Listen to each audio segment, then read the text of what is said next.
Welcome in. It's the FFU channel, and it is Scott Fishbowl week. We are rolling through, and today is July 27th, 25th. I can't get my days right, so we're off to a great start here. It's July 25th, Thursday, and we're rolling through our Scott Fishbowl reviews. Give from all of the comments that you shared, the rosters you gave us. We're going to go over those, and we're continuing on. So stick with us here for us on the FFU as we talk about Scott Fishbowl week and all the fun rosters, reviews we get, and strategy. So we'll see you in a second.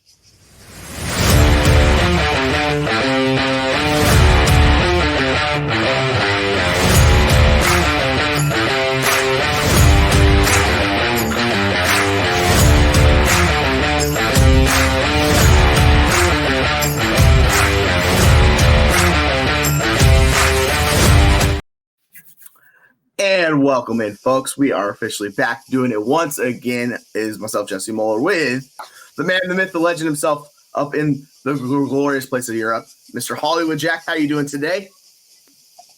Woo! Sun's out, guns out, chest hair, don't care. We are ready to roll here with the Scott Fishbowl, hanging out, and just enjoying ourselves some fantasy football talk while on vacation. What could be better? Yeah, it's pretty sweet. I wish I was doing that myself. Anytime you can put vacation in fantasy football, you're living the good life. So compliments to you on you for that. Jamie. That's worked out very well. And what up to Jamie here? Awesome. Yeah, man. We're just we're having a good time living the life, man. How are you doing, Jesse? How's your day going? I'm good. We're about to. It's with that Pacific Northwest weather, so it's nice and calm right now. It'll bump up like midday. All of a sudden, you realize it'll be 80. I'm gonna go to the beach with my daughter and his family and stuff like that. So whenever we wrap up this motley crew of a stream on our Thursday Turbulence, whatever that is, we'll find out. I guess we'll see. We're gonna go do that. So I'm excited to wrap these up and then go from there. So yeah, that's what we're doing. Awesome. Yeah, we were talking just before we started the show about how my wife absolutely loves the sun and I can't stand it. I'm a vampire. I go and hide from it wherever possible. There is not enough SPF in the world for me. Like I just grab the bottles of 50 and I'm like searching for the 75. Is there a 75, a 60? I don't know. But if it's there, give me all the cancer-free, cancer-destroying SPF. No, thank you. But we're out here. We're trying to get a tan, but more importantly, trying not to get the big C over here while we're out. Yeah, you could see my skin. You can tell I'm not on the tan gang. I'm on the burn lobster gang. So that's what we got. My skin looks like the color of my hat right here. This red. That's what happens. So yeah, I do the same thing. And my wife lays by the pool for 4 hours. I'm gonna go sit in the shade because this is not gonna end well for me. So I get it. Shout out to my daughter. You've been blessed with your father's Irish skin. So this is fun stuff. But with that, shall we jump into these fun rosters we got? Because we got a bunch of rosters. So what do you say we hop in? You want to do that one first that was put in the comments so we can go through all the other fun ones? Yeah, this one's from Rob. Let me just try and get our background straight here. I don't know why this has the light mode on, but we'll deal with it for the moment. Rob Patterson made a message and wanted us to review his roster. First of all, in the Willie Mays Hayes division. So, of course, you got to love that reference to Major League. If you haven't seen that movie, go see it immediately. I don't know that it still holds up, but hey, but it's a classic nonetheless. Rob's got some huevos here, with his Willie Mays Hayes picks here, going Anthony Richardson in the first, Barkley and Etienne back-to-back, and then Caleb, Michael Penix, Joe Flacco, and a whole bunch of wide receivers. Jesse, what are you thinking about this roster here from Rob? I'm a big fan of Huevos. So that's the type of drafter I am. You go bold or you just don't go at all. That's where we're at. So going Richardson, you get the two volume hogs, and like Etienne gets a boost in this format. I'm not really interested in Etienne's value in the other leagues. I know like he's been hot on Twitter. It's just that Jaguars offensive line scares me. But in this format with the point per carry, the boost for first down rushing, I like that. We got Caleb Williams. Who doesn't like Caleb Williams in the fourth? Like, I'm all aboard. And then just hammering wide receivers all day, every day. And this is kind of what I've seen with a lot of these rosters is these wide receiver values continue to fall. Because we're in the fifth round, and that's wide receiver 14. So that tells you people are just not touching wide receivers, right? So you go from round 5 to round 10, and then you end up with wide receiver 42. So that's a cluster of wide receivers that all go together. Basically, you and the rest of the league mates were like, we're all going to kind of have this strategy. So it's interesting to see. We get to the back half, I find it really interesting because you took shots on Chandler, who's a backup, Hubbard's a backup. If there's an injury, those guys could significantly gain value for your roster. Where if, Jonathan Brooks isn't healthy, ready to go, like RIP Miles Sanders, just not happening for you. But Ty Chandler, like they already talked about split the backfield there. And then we get Penix, Gesicki, a shot on return. This is the one I love to see. That gets my heart going for Devontae Turpin. Then the passing god, Joe Flacco and Davis Allen. I mean, I like the overall strategy. I personally would not have gone as wide receiver heavy as he did in this range, but I get it because we both talked about that. The values continue to fall nonstop, where it's just like, another good wide receiver. All right, take him here. So yeah, I 100% get it. I like, and Brock Bowers in the 8th. I'm on board with that. Like that's totally fun value with me. Like he could absolutely pay off for you there. So overall, like I like what they did. Yeah, I like it too. I think, listen, it's important to note that every single draft is different. You have to play the board, and it looks like that's what Rob did here. Just kind of pivoting away from those mid-round running backs and going to wide receiver. The thing that concerns me about this build is, in addition to Brock Bowers, who he could absolutely hit, he's a talent, but we don't know what the QB situation is like there. We're not big fans of that offense over there, regardless of if they have a great QB. And if they do get it together, they got Devontae Adams and Jacoby Myers. So he's going to be fighting for targets over there in that offense. Outside of that, my issue, like you said, is just rostering the 4 running backs. He's got 2 main ones there. They're studs, no doubt. Barkley and Etienne are great picks in this format. But you mentioned Hubbard, you mentioned Chandler, and that's it, right? So for me, I've gone that route before in the Scott Fishbowl, where I have just I ended up with like 5 running backs and only 1 quality starter, and it just wasn't enough. So if there's injury here, it's really, I think, going to hurt you because you're getting that 1/10 of a point per carry in this format. So that's my only concern. Otherwise, I love the draft. Yeah, like I if I wanted to nitpick, I would say those 2 quarterbacks at the end. I would prefer to get a viable QB3 because we don't know if either of those guys are going to play this year. Like it's just flat out. Like I like Penix long term, but this year prospects are TBD. Like you need a Cousins injury, and then Joe Flacco. They've already talked about the struggles the backups are having in Indy, so it's likely not a good thing if Joe Flacco's playing. That means Anthony Richards is done for the year, so we'll see. Overall, but it's a solid roster. It's another one. I'm like, you know what? You can talk yourself in the playoffs, and if you're at that point in the year, like that's all we're hopeful for. So I think Rob nailed the check marks and got what he wanted out of this roster overall. So it's a standard bid. I'm gonna be okay with it. 100%. Great job, Rob. Let's move on. Let's move on to JT Brew, JTOrange over here, posting on the thread. He's got an interesting one here, and we're back to dark mode. Thank the Lord. We have Christian McCaffrey in the first. You can click that. It'll pop up the roster if you click on it. Even better. All right. Listen, we're not in the dark ages here of technology. We kind of know what we're doing. Can I zoom back out? Is that everybody? Yeah, that's everything. Okay, so not so bad here. So McCaffrey, McBride, Purdy, Lawrence, double tap in the 3rd and 4th. Pittman and Pickens, Najee. There's a lot of guys we like on this roster. Jesse, what are you thinking here? I think it's an interesting roster. Overall, like, I like going McBride there. It does seem a little bit risky, but like the guy's a stud, and that's kind of what you want from your elite tight ends. I wanted 2 in mine. I obviously did not get 2 in my top 6 rounds, but you got at least those 2. So you got the true difference makers. Purdy was one of the few guys over 2 WAR or 2 value over replacement. Like he was really good last year. So getting him QB12, that's good value. And then the upside shot on Lawrence because he's a mobile quarterback a little bit too. I like it. It gets interesting with Pittman and Pickens. That's kind of where him and Han go back and forth on those guys. I think Pittman is a better pick than Pickens, but they're kind of back to back. It's just what I actually find interesting is what I struggle with are the tight ends that he selected. You're kind of, I feel like you're forcing them a little bit, just leaning into the scoring, but are they going to pay off with the scoring format? Because we talked about this ad nauseum. Goddard's like the 4th option in that offense.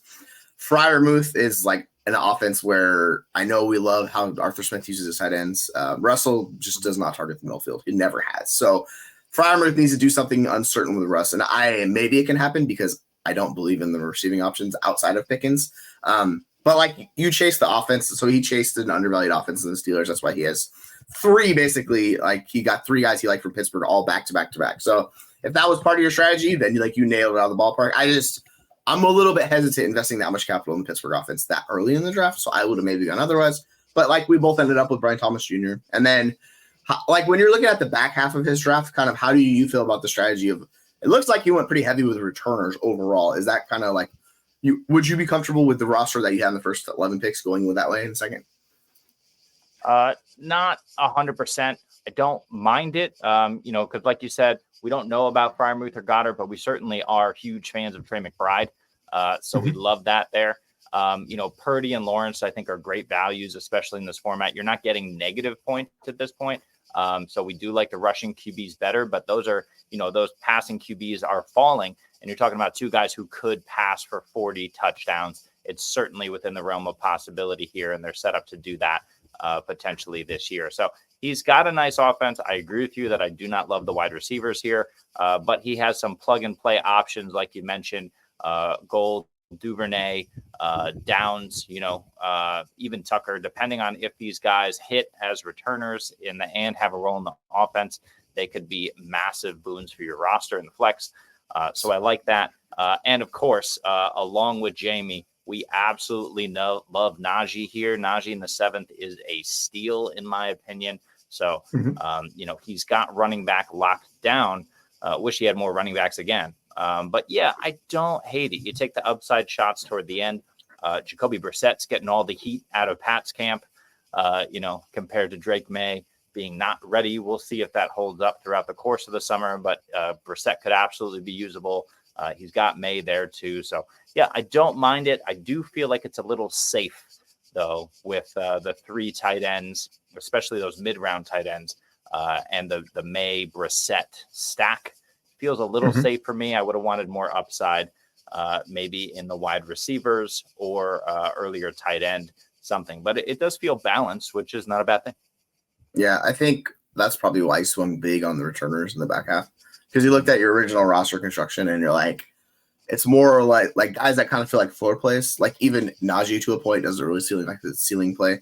Najee, Freiermuth, Goddard, they're all very much floor plays, even though the scoring rewards it. Like for the tight ends, what I'm chasing is a top 5 tight end. Like I want a difference making tight end, because you're going to be flexing these guys. And are they going to be giving you more points per game than like a Deontay Johnson, DeAndre Hopkins, those guys going in that range? And it's possible with the scoring format, you're asking them to do a lot. So I think that's kind of where I kind of push back on the roster overall. But this is what I wanted to do in my back half of my draft. You take the mobile quarterback, the guy with the rushing upside, you lean in scoring format. K. Dotton, I don't really care about K. Dotton. I think he's fine picking that range. Like you're taking a viable tight end. And then you take the shots on returners. Downs has a role in the offense. Tucker has a role in the offense. It's a lot less of a role, but it's still a role in the offense along with returner. Duvernay, Gold. And then you just fire a shot on Juju because why not? Like we've heard he's healthier than he's been in years, but who knows? Like it's 21. I don't really care about running 21. Like you're more than likely going to be turning those roster spots as it is. So go get a guy you're partial to. So overall, yeah, I kind of like how they pivoted from what they did initially, where they were like chasing ceiling shots with Drake May, Josh Downs, Tucker, Naheem Hines is another return guy. And then he went and got the kicker one, Brandon Aubrey. So yeah, overall, I like the way he kind of how he won his first couple picks, and then the second half, he was like, you know what, I'm shooting the moon, going for it. Absolutely. Love that one. Here's another one. We'll jump to Jamie, who's in the chat right now. So this is Jamie's roster. As you can see, Jamie drafted from the Terminator division. Called Jamie the T1000 because he went back in time and absolutely crushed this draft with some veterans at the top. You got Lamar, you got Kelsey and Derrick Henry at the top. Love them in this format. All we need is health from them. You see the 3 big wide receivers. Hard to hate on that. Najee in the 8th, as Jamie was saying, love that pick earlier. Brian Robinson, Trey Benson. I really like this roster. I'm a little concerned about QB2, of course. But hey, when you're kind of pushing that, you have to push one position here in a tournament like this if you want to find value elsewhere. It looks like he did that with the second QB. Hard to hate on this. And then if Roshan hits, if Mooney comes out of nowhere and becomes a viable target over there in Atlanta, if our guy Rasheen Ali, we love Rasheen Ali over here at the FFU, Jamie. So if Rasheen Ali comes through, that would also be something super interesting. And he's kind of backing up Henry there as well. So interesting build here. What do you think, Jesse? Yeah, I like Russell Wilson was the late round target guy I was targeting because He was really good in this. He's not a good quarterback anymore, but the way he produced last year was very beneficial in his scoring. I expect a similar thing where he's going to be using his legs, rushing a lot, doing a lot of that similarly. So, yeah, like Russell Wilson was my late round target if I couldn't get one of the rookie quarterbacks. He went early, I think, around 9 or 10, which was earlier than I expected him to go, so I just pivoted off of him. But I like targeting him late to kind of balance out Watson because you don't know what you're going to get out of Watson this year. And then you throw a dart on Fields because if he's playing, he's going to give you massive scoring boost, right? The Tucker pick, another really good kicker. And then, like you're taking shots. I really actually like the McMillan pick. He's kind of like a guy that's been kind of just gone under the radar, but they've been nonstop talking and hyping him up in Tampa Bay. And that's what I was talking about. Before the draft process, I was like, dude, McMillan's a good player. I think we're undervaluing him. And it seems like Tampa Bay likes him. He's going to be the wide receiver 3. More than likely, if and when they move on from Chris Evans, which it looks like they will, or when they move on from Chris Godwin, then he will be the guy that's wide receiver 2 next year. We'll see if that happens, but that's kind of the path. So, getting him in around 21, I think you can get a viable offensive player who maybe gives you a little special teams return on top of it. So, yeah, I like what you did with this roster. Brian Robinson, and particularly seems a guy that's undervalued because he's basically Najee Harris with just less competition is how I look at him. He's kind of similar in that build, and it potentially could be a better offense. So, I like getting Brian Robinson discount on a couple rounds later because it would not shock me if he outscores Najee. I could totally see that happening. It's just it really depends if you believe Eckler or Warren. And personally, I think Warren is just a better player than Eckler. So I'll take the guy with less competition who they put out a highlight yesterday where he had an end zone wheel route touchdown catch about Brian Robinson. And I was like, okay, Washington, I see what you're doing. There's going to be no huddle. That should be the fun undervalued offense. It's going to be chaotic, but they'll put up points at least. So I'm excited to see him. And overall, I like what you do with this build. It's kind of attacking the players that you want to get and doing the right value on top of it. So overall, I'd be happy with this move. Yeah, and like Jamie said, stacked Justin Tucker with that Baltimore offense. Do not mind that at all. Was sniped on Blake Corum, settled for Trey Benson. Tomato there for me. We just don't know exactly who's going to hit. But yeah, I don't mind either of those guys there. And this is, a little bit different than the builds we were talking about with the first 2 rosters because the running backs are there. They are established guys. You back them up with some freak wide receiver talent and values. Drake London, love it. Michael Pittman as the wide receiver 16. I like that. Mike Evans, wide receiver 22. What are we doing? Great value on Evans. And Hollywood could absolutely come through in year 1. I expect it to be worthy long-term, but year 1, maybe it's Hollywood Brown. And in the 9th round, why not find out? So absolutely love this build. I really like it. He says he might go with Knox. Nice. Well done with Tucker. Yeah, especially in the 15th, man. Well done. You got that value there. Last picks might go Knox. I would encourage you not to go Knox only because I think you're settled at tight end. I don't hate it, right? If Dalton Kincaid goes down, Knox steps right in. He's got the contract. He's got the he's got the ability to produce as well. So I don't hate that pick. It depends who's on the board. But I'm probably taking a more upside shot than Knox. I'm not sure who's on the board, but look for anyone who might have returner value. Guys like Trey Tucker are falling. I don't love Flournoy. Darius Davis. I don't. Oh, David. Yeah. Well, Davis for me went the 17th, man. His ADP Darius Davis is buried on this league. It's very weird. He's available last round. I was like, both me and SC took him. I'm like, kick returner and punt returner. Oh yeah, dude, let's roll. So it's really just depends on what you want. You want a returner. There's going to be some guys that are available, right? If you have a guy that has both of them, or if you you want to take a shot on an offensive player, I don't mind the 22nd round. Knox is very much a floor play though. There's the upside's really not there with Knox. So I just don't know how he cracked your starting lineups, particularly because it's not best ball. So if you're drafting that type of player, the question is don't do QJ. Just don't put yourself through it. I know he was getting hyped up from the head coach, but I'm just gonna pass on the QJ experience. I'm good, man. I'll let someone else take him. Yeah, 100%. Take a guy who you'll know week 1 whether he's got a legitimate role both in the return game and on offense or not. And then once you know that, you'll be able to play the wire, jettison his ass. For someone else if you need to, or you found the guy, hopefully, that everyone is clamoring to get. So thanks, 100%. Jamie. We appreciate that. We are going to move on. Before we move on, Jesse, he says QJ is still available. You taking that shot on QJ? No. Mm-mm. I'm not doing it. I'm not putting myself through it. No thanks. I'm good, man. Okay. Like I liked him as a prospect, but good lord, it was rough. I want to like the thing about QJ is like he's going to be available like early on in the season. If you see it, then you could probably make a bid for him. So if you really want to get QJ, go for it. But I think there are better players at value to go after personally. Yep. So that's just me. I'm not doing that. Yep, agree. Yeah, they want to start DJ Chark over him already. So that's not a good sign over there in Los Angeles. What you might consider, he asked about, last question from Jamie, Theo Johnson at tight end. That's the type of shot I'm okay taking.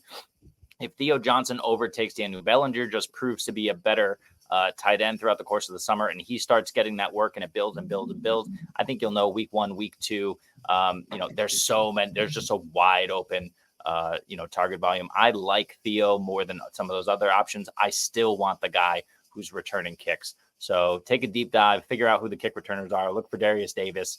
I'm trying to think who else would return kicks, who is available that late. There's a few. I don't want like a Raheem Blackshear, for example. There's a lot of, he's a good returner, but there really isn't a role for him on offense. So I want guys who could fall into a role on offense, although they'll be limited there in the last pick. But we got to move on. This is Jay Kaplan. You see what he did. Tyreek and Jamar at the top, stacking with Burrow. Dominant wide receiver room. Got some really nice running back values. I am jealous of this roster. If only he had a tight end. What do you think of Jesse? Hey, if you're going to punt tight end, like make sure you really punt it. I think we kind of are pushing up some of these tight ends that we don't really want to be starting in those like 10 rounds 10 through 15. So I don't mind it if you're just going to punt and you take a couple darts and they're going to be starting tight ends. Like, that works. That's fine. You can go with those guys. And the nice thing about it is like you can drop one of these late, like a kicker if you're not going to start the other guy. Somebody that's going to struggle. Maybe it's like Darnell Mooney if he's not going to do it, or Cordero Patterson doesn't. Like you have guys that you can swap out for another random tight end because it literally looks like that was your strategy going in. So like if you don't want the tight ends, like the whole reason I took Njoku in the 6 is because I was like, if I don't take him here, there's not going to be a tight end I want for like rounds. And so I would have probably gone somewhere similar to this strategy. So that's why I ended up taking Njoku over like a Ken Walker or someone like that. But if your strategy was a punt tight end, I think you nailed it because you were just taking premium value. Burrow in the thirds, like I know we've kind of been down on Burrow. Like that's good value. Like what you're getting out of Burrow. I did like the Mayfield pick. It's QB 19, but I would much rather do what you did with like the Bryce Young, like go later than Mayfield. I just don't see the upside with Baker Mayfield. So personally, I'm not a big fan of that pick. But overall, like you got Walker, you got Najee Harris, you got Jonathan Brooke, you attack those running backs after you got really, really good wide receivers early on. So you're getting the difference like your wide receiver position. You locked in your QB1. You go for the running backs, and then you're kind of like as we all do in the back half of our drafts. We try to transition to find that upside. They got Bo Nix, Taysom Hill. You can flex him as a tight end, which is very weird how Taysom Hill's available both positions, but that's what Sleeper's allowing. So you can enjoy it, right? The Cooks and Mooney picks, I'm kind of curious to see how those ones work out. I'm not a big fan of those guys. Mm-hmm. Maybe it could work out. Like Cooks could be the wide receiver 2. Mooney, he's going to be the wide receiver 3 in a Kirk Cousins offense. He'll give you some boom weeks. Just don't know when they're going to come, right? So that's the whole confusing part with those. Then you take your shots on tight end, and then you get kickers, and it's like Jalen McMillan, who's like that's like my heart right there, a little sleeper. So I like the McMillan pick late. Overall, it's an interesting strategy. I can kind of see how this like went for you, where you're like, you know what, get these guys early. You take those wide receivers, and then you're like, well, I got to get some running backs, right? And then you go like, well, I need my QB2 here. And if I could just flip it, I would flip Mayfield and like the McConkey pick. So like I like McConkey there, but I would flip my QB like 3 in that range and go target another like difference maker at pick 7. So overall, I think it's a solid build though. Like I'd be happy with this roster. Yeah, I really like it as well. Question for you though, Jesse, if you're looking at Mayfield, we have a big tournament here. We talk about in best ball. I did a show the other day with Ryan Prosick. We drafted a best ball team, so it's fresh in my mind. If you're in a big tournament field like this, are you looking for like week 17 correlation builds here? Maybe not as serious, right? Because you got to get there, and there's lots of crazy point values attached to different weeks of the playoffs. But Baker Mayfield, for example, and he stacked him with Mike Evans, both playing Carolina in week 17. So that should be a massive offensive game for those guys. Does that, he's also got Jonathan Brooks in there. You saw he also took Bryce Young. He's big on week 17. I mean, if he makes it, it could go very well for him. So I think that might have played a little bit into this, or, maybe we're just looking too deep into it. But do you think that's an interesting strategy for a tourney like this? I would personally more target the playoff matchups, like in the playoffs, how we kind of have with Scott Fishbowl, those ending weeks, where you have multiple teams matching up against each other, where you take teams that are playing two different ones. So, like, you have very advantageous playoff matchups. Like, I think Atlanta has really good playoff matchups. I think Seattle does a couple of these teams where you'd pair those and match those up that way. Like, it's really tough to, like, shoot the moon for the championship in week 17, right? Like, that's basically what you're going for, because you got to get there, and the playoffs are long. It starts like week 12. So you got to go 12, 13, 14, 15, 16. Like, you got to go through all those weeks, get through 17. Like, if you want to go for it, sure. I'm more interested in that in Best Bowl than in Scott Fishbowl, just because it's really hard to make that work. But it is a big tournament, so, like, I get the appeal of doing that. But I would more translate it just to, like, who has the best matchups in the playoffs, target those kind of guys. And then if they overlap with each other, so you have teams that have the both matchups there and good perceived, go that way. Because, like, you could do the other opposite end of the strategy where you're taking teams that are just low on roster percentages in certain spots. So, like we talk about Carolina or offenses, people don't like New England. You invest heavily in those teams because a lot of people aren't going to do that, right? So you could go on that side of it. You're like, I'm going to get a very unique build and chase after those offenses. If you want to do that, yeah, that makes sense to me. I can understand it. I might not go that route, but I understand the appeal of it personally. Yeah. And I do love Cordero Patterson. That's my guy. Also got him in the Scott Fishbowl pretty late. Again, just these guys who are going to return kicks and who could potentially take a couple of handoffs or catch a few balls per game are going to give you massive upside if they can do it. So really like this build, and really like all the different builds that we're seeing out of guys who are submitting their rosters. The next one here comes from Mr_Commish. We need to zoom out here. Okay, good enough. Doc Emmett Brown. We got the Doc Brown division. Mr. Commish, Jahmyr Gibbs, Sam Laporta stacking up on Detroit Lions. Hard to hate that. The double tight end build, I did the same. I love it. Trevor, Tua, DeAndre Swift, Ramondre, Jaden Ladd. What are you thinking of this build here with the double tight end?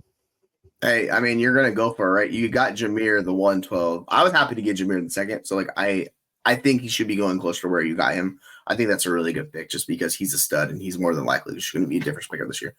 The tight ends with Laporta and Kincaid, like that's really fun. Like you're going to enjoy it. Particularly Kincaid, he seems a little bit, he goes around later. I don't know why he's going so much later than Laporta. I think they should be going a lot closer together. So yeah, you get to that. We are pretty sure going to be top 5 tight ends. At worst case, they're top 8 tight ends, right? Like we know they're going to be very good players in offenses. Then you get Lawrence, you get Tua. Kind of similar how I feel about Tua is kind of similar how I feel about Baker. Like Tua needs to show me upside that we have not seen. What's crazy is like he led the Dolphins led the league in passing last year, and he still kind of gave you that putrid output, right? Obviously, like the touchdowns hurt him a little bit. You need him to hit 40 touchdown season. And with McDaniel, like it's possible. It's just that's what we're looking for Tua. In the 5th round, like I personally would rather go with the Bakers of the world, but like I get it. Like he's safe. You know what you're getting, so you get him in round 5. You lock up your QB room. Then you take the late shot on Drake May, who's kind of on the rushing upside, which I actually like balancing those two. You get a nice QB2, you know what you can get, and they take the upside shot on Drake May. If it doesn't work out with Drake May, like it's totally fine. I've never been a big Swift guy. Well, let me rephrase that. When I was early on in Swift's career, ever since then, I've realized the issues with Swift. I like Ramondre there. Benson's a good shot. Jaden Reed, who's going to give you some potential return usage, which is very nice. Ladd McConkey, wide receiver 1. Musgrave is an upside shot. There's a lot of upside shots on this like roster, like Khalil Shakir.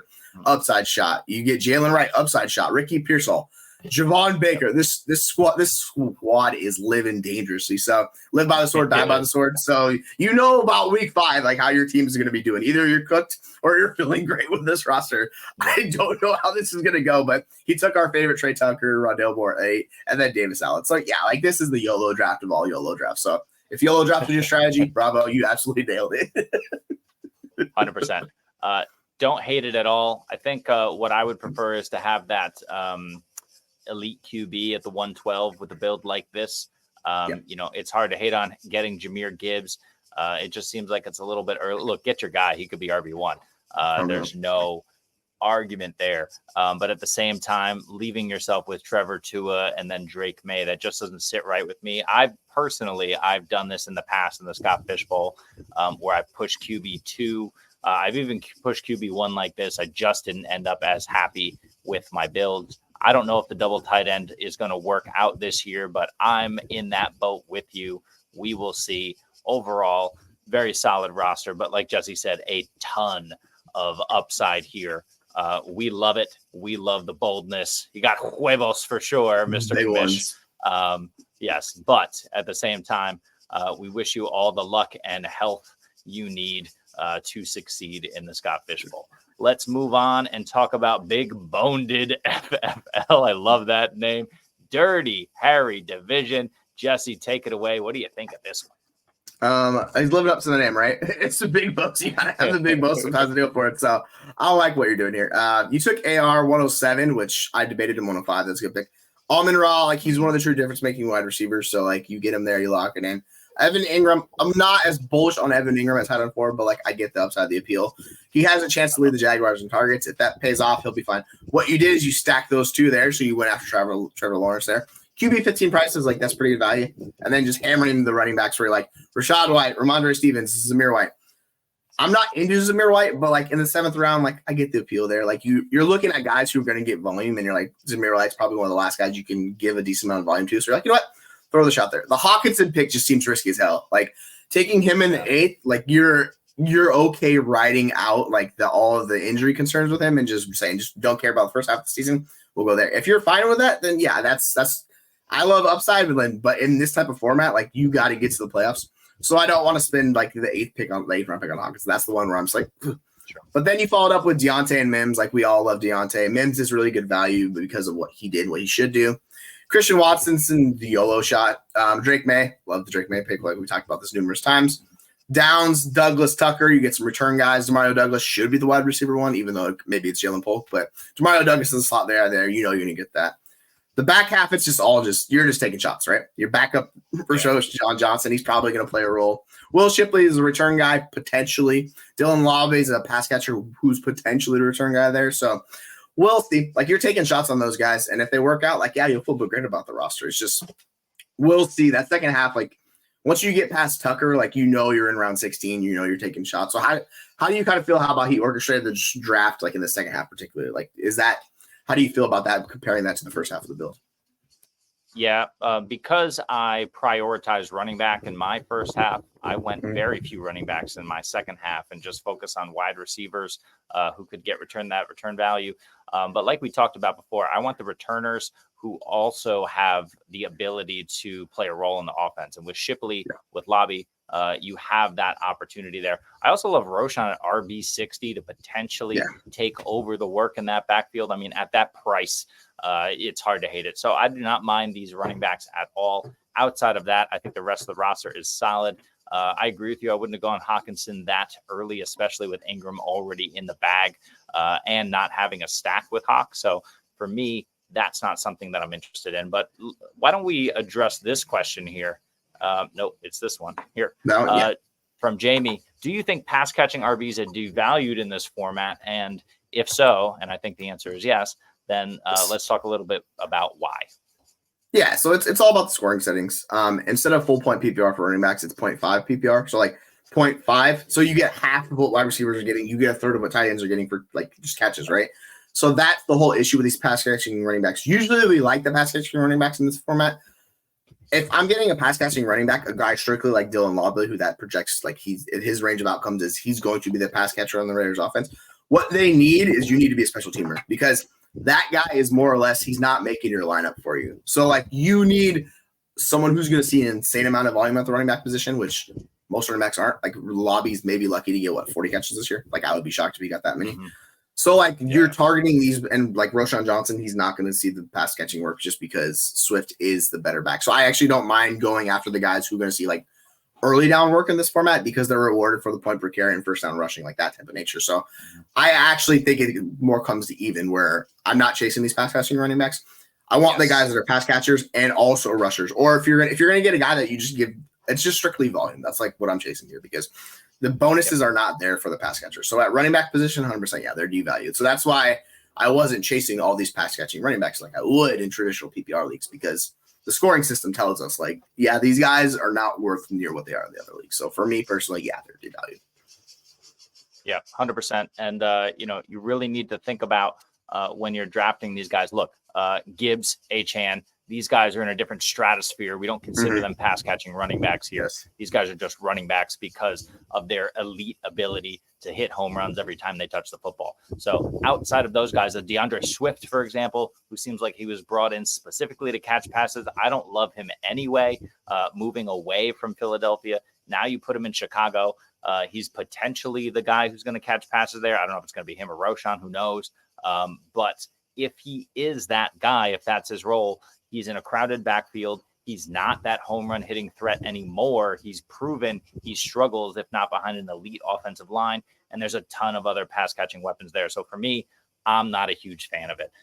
But good question there, Jamie. Thank you for that. And I'll say for bigbonededFFL, I will say in the Dirty Harry division, I have one question for you. Do you feel lucky, punk? I hope you do, because gonna need luck just like the rest of us, man, to succeed in the Scott Fish Bowl. Moving on to FantasyManDan. Jesse, 2 QBs at the top. How you feeling about this build right here? Hell yeah, I like that. So you can see how the draft went. Like, that's QB 14 prices. Like, some of these, like we talked about, like Tua being QB 15 in round 5 and stuff. Like, his league was like, nah, we're taking all the quarterbacks in the first 2 rounds. So I get it, where you go for the pure upside shot of Jay Daniels, who should score a ton of points in this format. Pair him with the fantasy god himself, Josh Allen, the man that's sculpted from stone, who literally will carry your team by himself. So yeah, you get those 2 guys, and then you're like, hey, guess what? Trey McBride, Mark Andrews, Brock Bowers. This is like, I actually like the boldness of this team leaning into the format. Those guys you can absolutely flex. The Bowers pick, I'm a little iffy on. We'll see if that works out. But you locked in, like, it's the 5-12. I don't mind Bowers in that range, honestly. Mixon's a volume guy. Rashid Shaheed, I love Shaheed the 7th. That's just straight cash on me, as they say. Zamir White, like, this is what we talk about with Zamir White. Similar to DeAndre Swift. I think Swift more than likely sees more volume than him, though. So if I'm picking between those guys, I would take Swift over White. But, like, those are 2 guys I'm not super into. So it's just like, yeah, no thanks. But overall, like, if you think the volume is there 8th round, like, that's a good pick. Like, I know certain guys in this industry into them, you can go there. And then you're just chasing with the wide receivers. Worthy could be the wide receiver 1 in Kansas City. Brian Thomas Jr. could be the wide receiver 1 in Jacksonville. Marvin Mims, similar to Rashid Shaheed, just not to that level of Rashid Shaheed. So you're getting a true difference maker at the position, round 11. Then Brian Robinson, a guy that's undervalued in this format. Jalen Wright, upside shot. I like Polk there. Like, you're taking your shot on who could be the wide receiver 1 in New England. Like, you have these orchestrated bets that are, like, solid bets that you're making in this range. So, like, looking at how your draft goes, yeah, I like the guys you took there. What up, Lupe? Thanks for joining us. I like where those are going. And then you take Estime. There's been a ton of hype about Estime. I don't really think it's going to work out for him. But in the 19th round, you take the shot. If it does work out, you're feeling great. I know you're super hyped about Rasheen Ali, especially if an injury happens to Derrick Henry. Then you're going to get a ground and pound guy early in that offense who's going to see a ton of work. So these are kind of like these bets where they have multiple outs of hitting. These are the ones I like. And Jermaine Burton, like, there's been nonstop hype ever since he was drafted about Jermaine Burton. So if he keeps his head on straight, I think he will be a good pick for you. And the Malachi Corley is an interesting one because Mike Williams still might not be healthy. We don't know when Mike Williams will be healthy. So he could be like the number 2 option in that offense early on in the season, which is weird for a rookie like of his pedigree because he's not really a good pass catcher. So you see him kind of build off of that, and then he could build that into like a really good season test Aaron Rodgers. Now he is a rookie. Aaron Rodgers hates rookies, so you kind of have to be like expect some up and downs with him, but the pass catchers in New York are just not that good, right? So outside of Garrett Wilson, he has a chance to make a role in that offense. Yeah, like I'm fine with all these bets personally. I like kind of how you orchestrated this draft. You leaned into the scoring format, and you were like, you know what, screw it, let's go get these guys. So overall, this is a bet I'm really a fan of this roster. Like, this is one of the better rosters I've personally seen that I enjoy, and I'd be like, you know what, walking away with this roster, I'd be happy with it. Yeah, agree with it. I mean, you're getting the value on the rookie wide receivers who may not have a role in the return game, and then you got guys who can return. So, if as long as Malachi Corley is living in Aaron Rodgers' pool house, eating breakfast, lunch, and dinner with the man, going on ayahuasca trips, maybe he's got a chance to find the ball. Otherwise, maybe not. But yeah, listen, I'm a huge proponent of the bully tight end build. We see it with McBride and Andrews, massive, amazing picks. Bowers could hit if he does. Again, massive upside shot there. I don't believe it in year 1 just because of who's there year 2 and beyond. Absolutely. The running backs are a little light for me, but Mixon, Zamir, Robinson, those 3 are going to be studs. And if they stay healthy, you're going to be fine. So yeah, overall, I really like the build here. And because we have Jordan in the chat. Jordan, we will go into your build here. Let's have a look at what Cantaloupe _FF did for the Mike Sully division. What are we thinking about Jordan's squad? And I didn't get it all in here. Give me a second. Like I gotta instead of an answer, like de-ants back up. There we go. Yeah, no, like overall, like you took Anthony Richardson 107. I know we talked about him multiple times, taking him potentially 105. Anthony Richardson 107. Like we got you. Anthony Richardson, you know he's going to score if he's on the field. It's just about being healthy. The only question is healthy. If he's healthy, you're talking about freaking Cam Newton 2.0 is basically what we're talking about here. A guy that, and people forget early on in Cam's career, he threw for 4,000 yards. Like he did that as well too. So I think in the Stain Steichen offense, like Anthony Richardson could be the guy. Like we look at week 8, we're like, holy hell, this guy's breaking fantasy. He just has to stay healthy. Like that's the one question mark with him. You know the rushing is going to be there. The passing's still a little TBD, but he's got a cannon. He could read. He can make progressions. Like I really like him. Laporta, he's freaking like the tight end 1. Like you can't complain in this format. You get tight end 1. You back it up with Ingram. I like Jordan Love in the third. The floor, like he's very much a comfortable floor play. Who's one guy who could throw for 40 plus touchdowns this year. So if he hits that, you'll be loving life there. You know me, like you don't gotta talk to Monte Adams to me. That's my sweet man music right there. I'm like, oh yeah, your love language, old man. But yeah, Ferguson's one of the last tight ends who's gonna see 100 plus targets in the offense. Will be the number 2 option in that team. Just a good pick. Neighbors, you just gotta live with the rookie variance. We saw the Daniel Jones throw in the flats where he just overthrew his running back, and everybody's like, all right. So yeah, I would recommend no one to watch Giant games at the end of the year. Just look at the box score. Like you'll be a lot happier. Like you're gonna pull your hair out if you're watching that. It'll be fine. Yeah, Connor, and then McLaurin, like attached to Jaden Daniels, like he could be really fun in that offense. Deontay Johnson, they're talking about building the offense around Deontay Johnson. So getting him at wide receiver 40 is stupid value. Like you know what I'm saying? Yes, Rashee Rice is I would say as long as you're comfortable with the potential suspension of Rashee Rice, then yeah, like roster him out there because he was awesome for them last year. And I know they brought 2 downfield weapons. Rashee Rice is more going to be the underneath intermediate guy for them because they want to play him in the slot, do that, right? So, yep. Chad nailed it with the Kendry Miller pick. That one, the whole thing with Kendry Miller, and like this is why I've been down on him. And also he has the most archaic coaching staff in the NFL. No one likes his coach for this reason because his whole thing is availability. You have to be available or you're never going to see the field. So it needs to turn around for Miller. He needs to go on the Christian Watson where they go check his hamstring, make sure everything's right, get that stuff organized, figure it out. Because if he misses time again this year, which more than likely he will, he's going to be in the doghouse. And I don't know how he gets out of the doghouse in New Orleans. So that's the whole. But like we're talking round 14 right here. It's not the end of the world. Gibson, another guy that's dealing with an injury, but he's a pass catcher with potential kick return usage. Same thing with Josh Downs. I know the GM just came out and hyped up Josh Downs. He's seeming undervalued out of the slot. Yep, Chad nails 100%. Like Deontay Johnson. Like how long have we been talking about Deontay Johnson? Like all offseason? Since basically he went to Carolina, we're like, yes, let's do it. Let's do it. Pearsall and Dortch. I really like Dortch because he gives you the potential to both give you kick return and punt return. I don't know if it's going to happen with DJ Dallas. But that wide receiver room is very barren. Like, I know people are hyping up Michael Wilson, but he was a mad prospect and he was okay last year. There's very much potential for Dortch to do all 3 things. Not what he did last year, but give you elements of that. And in round 18, like you fired up. Jawan Johnson, I think Lupe just literally went after all the injured guys because Jawan Johnson's another injured guy. Then we have Mr. Injury himself, Elijah Mitchell. So I like Elijah Mitchell. If he could stay healthy, which is you're just living variance with this roster. This is good stuff. So if you get it with Elijah Mitchell, we've already seen him be good. If McCaffrey goes down, he's going to be great for you. So like another guy with the outs and that. Michael Penix, Duvernay is the guy I took late. So hell yeah, fired up with Duvernay. Like this is very much like a YOLO draft where you're like, I got to live and fight with the variance where you're just diving into the injury concerns. You know, people are going to avoid it. Just go for it. So yeah, exactly. Right. So if they weren't injured, you'd be like, oh, chef's kiss. So yeah, like that's kind of is what it is, right? So going in with this roster, how up and down it's going to be, and you just live with it. And this is Scott Fishbowl, right? Like if you're going to take shots in a fun charity event with thousands of people, why not dive into it? And then there's Tyler Lockett, a guy that's just politely just undervalued. Probably will give you another 100 targets. Like I hate to say it, probably going to disappoint JSN truthers, but it was it is for Tyler Lockett. He's eternal. The guy will be 45 catching just 5-yard out routes, and then he just keep doing it forever. So we'll see. But overall, yeah, like I personally think this is a very fun roster.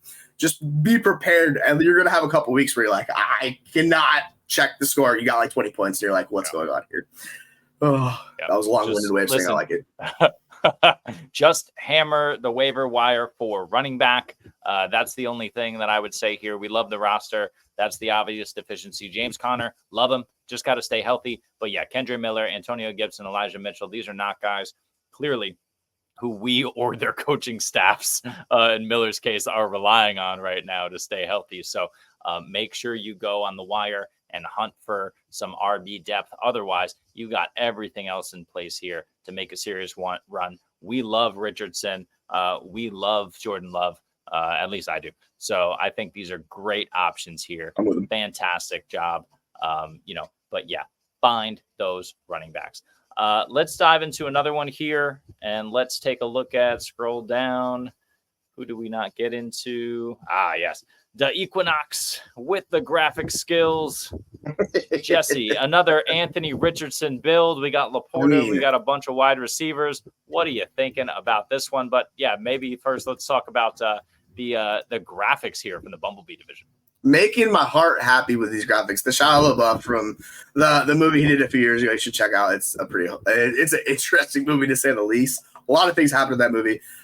It's chaos, just like this build is very much chaos. And then Anthony Richardson, like this, that's why those two go together. It's just going to be a lot of fun. I think Barkley is I was torn between Barkley and Gibbs on my build. I actually went with Gibbs just because I think the upside's a little bit more than Barkley. Because I talked about this at end, like I think Hurts is really going to cap him from a rushing touchdown perspective. Like he's not going to hit 20 rushing touchdowns with that offense. And then I just worry about his overall pass catching volume. But I think like from floor plays, it's really hard to beat Saquon Barkley in round 3. Like you're getting a top 12 back no matter what. It's just injury concerns with him. So if he's healthy, he'll be really good with you. So if you're a little worried about Gibbs, like I'm totally fine going with Barkley on this format because you're getting a guy that's going to see volume from both ends, going to give you first downs, will give you rushing touchdowns. Like I think he could easily get 10 rushing touchdowns on that offense. So I think he's a very good pick. Tua is the one pick where like I need to see more from Tua, which sounds crazy since he led the league in passing last year, right? But they really need to get those because he doesn't rush. He needs passing touchdowns. So like those passing touchdowns have to kick up. Otherwise, Tua is going to be a guy where you're looking at your roster. If someone else is starting like a Bryce Young in round 11, and you're like, man, they're giving me similar points per game. Like that's could be a range of outcomes for Tua, which kind of sucks for Tua. So hopefully the touchdowns turn in his favor. Then we get Pittman, a guy that's volume horse. I do like the stack with Richardson, and he's seemingly been falling, even though he just had a career year. But because he didn't do it all year with Richardson, he had Minshew last year, whom Minshew was in these offenses where they have the RPO scheme going. They heavily target the number one option. That's Michael Pittman. So expect that to stay true with the same second offense because the quarterbacks don't read the whole field. They don't need to. It's an RPO. You do the move and you immediately get it out to your number one option. That's why you see guys like Pittman who succeed. It'll happen again this year. Smith is just like, I don't know about you. I'll ask you about Smith. Where do you stand on Devonta Smith? Maybe not just in this format, but overall at wide receiver 24. Like that seems like decent value to me. I'm more just like, I don't know what the ceiling is with Smith. I think that's the hard part I struggle with. Where do you kind of stand with him on that? Yeah, I'm out on Smith this year, and it's not the player, it's just the situation. The problem is that we know when Goddard's healthy, Smith becomes a boom-bust fantasy option. You just don't know when he's going to go off. Assuming health of all these guys and Saquon Barkley taking more out of the backfield, potentially. The fact that he'll be taking more out of the backfield, and we know Jalen Hurts isn't a check-down guy, but he'll be taking more out of the backfield. I just think all of this sets up for Devonta Smith to be even more boom bust for fantasy this season. And best ball, great. But you're gonna need an injury for him to pay off his ADP. Could he end up as the wide receiver 24 at the end of the season? Absolutely. Sure. It's just, you're just not going to know when to play him. So that's my issue with Smith. Yeah. Like we saw this a couple years ago. The wide receiver 2s and offenses really hit big. Last year it shifted where the wide receivers like him, Waddle, Higgins, all of these guys we really liked, they kind of struggled last year. So it seems like we're almost fading them a little too much because I personally, I like George Pickens, but I'd rather have Devonta Smith than George Pickens. Like I think the floor's higher with Smith, and we've already seen the ceiling that we're hoping Pickens hits. Like Devonta Smith can be a top 12 wide receiver. Now with Saquon there, like you could talk yourself into it being a little bit more risky. So if you want to go the upside shot with Pickens, you don't see it with Smith. I get it. Like those two guys kind of seem similar as far as like where we have them in community. Personally, I just think Smith's a better player. So that's kind of like where I'm like, you know what? He's a really good like 1B in offense. I think that's fun. And then we get Freiermuth, the guy who we talked about this ad nauseum. If Russ can freaking see over the line, target the middle field, Freiermuth will be good. But you can't. Newsflash, you can't. So it's going to be interesting. Yeah, it sucks for Freiermuth because I think he's a good tight end who's just dealt with injuries. We'll see what happens. But that offense, like I still don't. I know people are into the running backs and overall, but man, that offense wears crap out of me with Arthur Smith and everything they're doing. And also, Smith loves using multiple tight ends. So hello, Darnell Washington, top 12 week coming. Maybe it's going to be fun. Mostert's a guy, as long as you're okay accepting the injury risk. At RB 27, it's already priced in, right? My guy. It's already priced in of the injury risk. You got the Taysom Hill pick is bullish. Yes. Timeout. Raheem Mostert was RB2 last year. Come on. Look, he's not going to score 21 touchdowns this year. He's going to regress. But he could still regress to score like 13, 14 touchdowns and be a top 5 running back again. And RB 27 is ridiculous. Mostert is my guy. I think he's the biggest value next to Deontay Johnson in drafts this year. Unbelievable. Yeah, I just like we haven't seen a running back do what he did since like Tiki Barber at his like old age towards the end of his career back in 2006 where he has really monster year. He's gonna regress. So like I think we kind of accept he's gonna lose volume. He's going to lose touchdowns. Like it just depends on how much he's going to lose this year. But it's a really good offense. He could be the goal line guy in that offense. I know we talk about Jalen, right? Like they used Mostert a lot down at the goal line last year. They could use him in that role again. So like worst case scenario, you get a guy who's goal line back, who's the 1B into like Devon Achane. It's a really good offense. Like they're going to score fantasy points. So in the 9th round, I'm fine for. I personally would rather get him in like the 11th, 12th round, but like the 9th round's fine. I like Mostert in that range. Like you could talk yourself into him. It's a lot better than if you're taking him around 5, right? Bryce Young is I don't really get when you get these non-rushing quarterbacks why you're taking another non-rushing quarterback. Like because if Tua doesn't get injured, when are you ever playing Bryce Young, right? Like so if I have these statuesque quarterbacks, which Tua is, I'm taking a rushing upside quarterback because I want somebody that they don't need an injury to play. Like maybe that rushing upside they can absolutely play over Tua. Like that's kind of my thought process with those guys. So if I have a statue quarterback and a guy that's not going to scramble, my QB3 is going to be a rushing quarterback. Like, there's no doubt in my mind I'm taking an upside shot on a scrambling quarterback because I want that guy to potentially beat out my starting quarterback there. So the only way Bryce Young gets on the field is if Tua gets hurt or Anthony Richardson get hurt, which it's entirely possible. But I would like a guy with multiple outs at ADP. And Bryce Young, it feels like there's one out on that. That scares me. But Douglas, Dobbs, Lil McLaughlin, like I kind of like the back half of the draft. It's a little chaotic. Talk to me about who the heck is that 22nd round pick. I don't even know who that guy is. He's wide receiver 98. So I feel like I know a lot about football, but you're drafting some guy. I don't even know who the hell this guy is. So yeah, we're just gonna call this guy mystery guy. we don't know who he is. Praise. Yeah, I think Jamie makes a good point. Like over Bryce Young, I would do that, but QB 23 particularly because the way like that draft went, it looked like there was a couple quarterbacks, the rookie quarterbacks you could have gotten a little later. Maybe like you get Blake Corum the next round or someone like, you know what I mean? Like that. So overall, like I'm nitpicking a little bit, but personally, I just wouldn't structure my roster with that. Demario Douglas, like I still think Demario Douglas is a good player. He gets a quarterback upgrade. Who knows who it's going to be? It's more than likely going to be Drake May because they've talked about camp. He's already splitting work with Jacoby Brissett, so it might be happening sooner than we expect in New England. I don't know if it's going to happen, but it's potential. Romeo Dobbs, a guy that Matt Harmon has called a sacrificial X wide receiver who's going to play the X position, is just going to play for you. So, yeah, you know he's going to be on the field. Is he going to get a lot of targets? I don't know, but he was dynamite for them in the playoffs, so that could continue for them. I know we like the other guys in that offense, but the Packers like Romeo Dobbs, so like we kind of have to accept Romeo Dobbs is going to play a role, right? Then you go down the list, McLaughlin, he's the joker in that offense. Similar like a Darren Sproles pass or the Sean Payton offense is like, you know what you're going to get. A lot of these picks late, like Davis, it's fine. Tyler Bass. I like Ray Davis. There's rushing upside who could see a little bit more. Will Shipley. Malik Washington is an interesting bet. I don't know if he's going to see special teams work. And is he going to be the third option in that offense? So a lot of these late bets, I question how viable these bets you're making are. Like, how do they get onto the field for you? So when you're making these late bets, you kind of have to like run the scenario like, all right, can they get on the field without an injury? Like, are they going to get special teams work? Like, so a lot of these guys, I would have pivoted to other players, just take the upside because I don't see a lot of upside in these like that personally. So it's like not how I would do my roster. How about you? Is this when you're looking from like round 12 down? How do you feel about the back half of this draft? Yes. Yeah. It's good. Yeah. We spent 10 minutes on this roster, but let's at least say Gabe Davis is a no, but Ray Davis is a yes for me. I like the upside shots. JT Sanders, especially stacked with Young. Look, maybe you believe Dave Canales is the QB whisperer. He's promised to be. If that's the case, I don't mind the shot there. But agree with you.